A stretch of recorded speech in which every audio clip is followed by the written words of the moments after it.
We just watched the 2022 film A Violent Night, and as a Grand Power fan, I got excited because Scrooge, John Leguizamo's character, had this bad boy as his primary gun.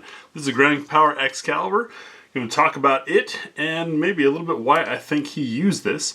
Coming up next on GBGuns. When you see guns in movies, sometimes it's exciting, sometimes it's a little boring. Very rarely do you see something as uncommon and unique as the Grand Power X-Calibur.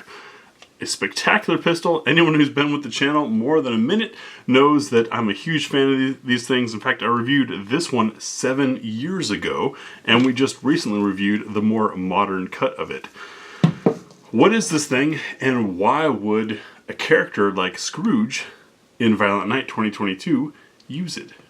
Starting off by showing clear, and you can see that barrel rotates. The Grand Power X-Calibur is a 15+1 round, 4.99 inch barrel. We say 5 inch just to round it off. Spectacular competition gun that has a lot of things unique about it.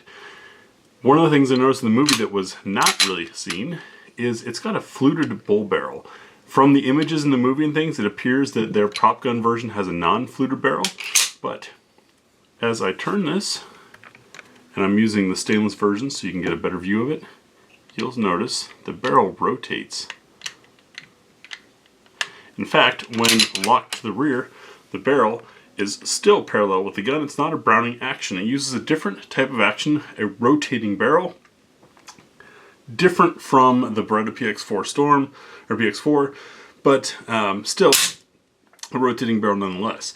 In my experience with these things, and we have 70 videos on different Grand Power guns, they shoot smoother because you've got less recoil. They also have, on the X-Cal, very, very fine sights, blacked out rear, and a nice crisp fiber optic red. You've got single action with the double action fallback, complete ambidextrous controls, reduced recoil, 4 different back and side panels because it wraps around all the way to change the grip.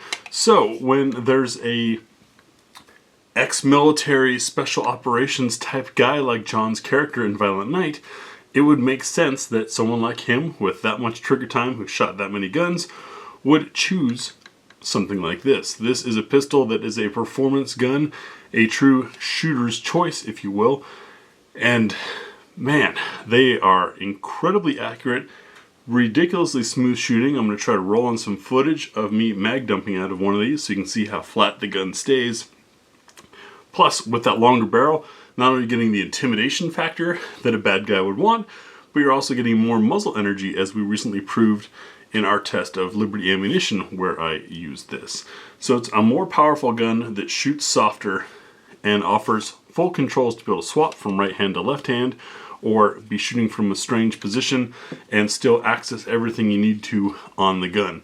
Now, these safety panels are extra large as a competition gun, so that you can really ride and hold on to the gun like that. However, they do come with standard width safeties, like on the K100, which is my carry gun. I believe that's what was used in the movie. I didn't get a clear view of it, but pretty neat setup. I'm going to field strip one of these and show you inside so we can take a look at what makes this thing different. As we go to field strip this one, and I'm using the older stainless barrel. Grand Power moved away from the stainless a couple years ago to this more melanite-like finish because, well, stainless, it just stains less. It's not stain proof, and it does rust, as mine has. This thing over the last 7 years has seen thousands and thousands of rounds. It's been left in a damp trunk in a pistol bag overnight. It's been shot in the rain, things like that, and so it has fatigued some. Field stripping, you notice the slide comes off the back of the frame, a little bit different, and we have a non-captured recoil spring. Now, before the I guess modern trend folks say, oh, that's terrible, why would they do that? That's so that this thing can be easily adjusted. It comes with different springs, and you swap on the spring to match the ammunition load that you're using. As we look inside here, you'll see there's a billet stainless steel chassis that holds everything together. This gun's a bit dirty, but that is a unique setup that Grand Power has been doing for a long time. Before the whole chassis fire control unit thing became a trend, Grand Power was already doing this, not so it could be removed and replaced in different grip modules, but as a solid foundation on which everything in the gun operates. Because of this, we have no tweaking or twisting from the polymer. Everything stays solid and it shoots more like an all-metal gun despite having the lighter weight thanks to the polymer. Up here we have a roller bearing, and that is what this beautiful surface from the barrel cams on. You can see how nicely polished that is. Sorry for the bit of rust. Yeah, it happens after years of use. And that big fat bull barrel, not only fluted but also tapering down to the actual diameter that it needs to be.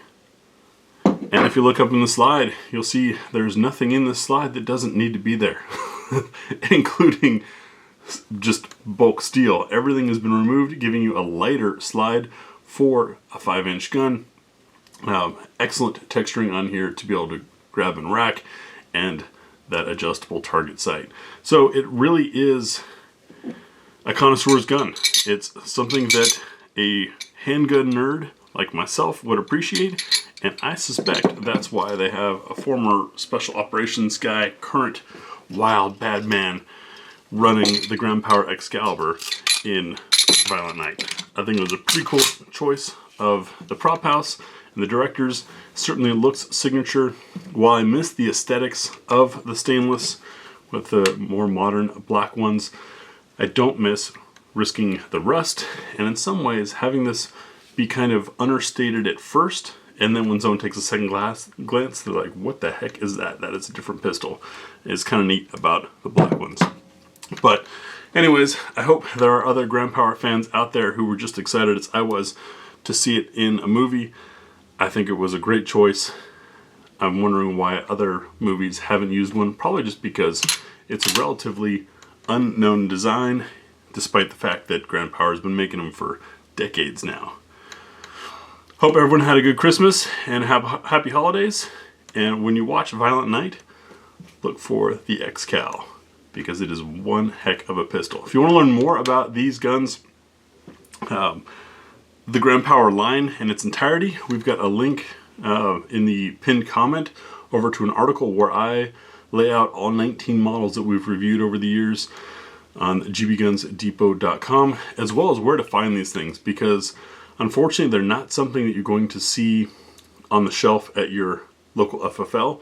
They don't have the mass and maybe not even the interest to do all of the buy 4 get 1 free, you have to sell X amount a year if you want to stock our stuff, all those programs that the big brands do. No, Grand Power is just some craftsmen in Slovakia creating some spectacular guns. Thanks for watching.